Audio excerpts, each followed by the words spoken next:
ഹിഹി കരടിത്തോല. താനിതൊന്ന് ഇട്ട് നോക്ക്. ഇപ്പൊ താനൊരു കിടുങ്ങൻ കരടി ആയിട്ടുണ്ട്.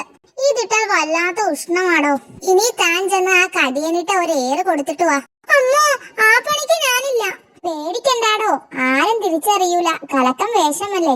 എറിഞ്ഞു കഴിഞ്ഞ ഒറ്റ ഓട്ടം ഓടിയിട്ട് ഒളിക്കണം. എന്നാലുമില്ല. സംഗതി സിമ്പിൾ അല്ലേ. ഏറെ ഓട്ടം, ഒളിക്കൽ, ക്ലീൻ. എടാ ഭയങ്കര, നീയാള് കൊള്ളാമല്ലോ. നില്ലടാ അവിടെ. കടിയൻ ഒരു കരടിയെ ഇട്ട് ഓടിക്കുന്നു. നമുക്ക് അവനെ പിടിച്ചു കൊടുക്കാം. ശരിയാ, കടിയനെ സോപ്പിടാനുള്ള വഴിയാ. അമ്മോ, ഒന്നും ചെയ്യല്ലേ, സൂത്രം പറഞ്ഞിട്ടാണേ. അവനെ പിന്നെ കണ്ടോളാം. രക്ഷിക്കോ. അടയ്ക്കട ഗുഹ, ഞാനങ്ങ് വന്നോട്ടെ. ഇനി തുറക്ക. ഒരാള് പോയി സൂത്രനെ പിടി. മിടുക്ക, മിടുക്ക, അത് കലക്കി. കള്ള കുറുക്ക, എന്നെ കൊല്ലാൻ നീ ഒരുത്തനെ അയച്ചില്ലേ? അവന്റെ തോല ഈ ശേരു പറിച്ചെടുത്തത്. കണ്ടു പഠിക്ക.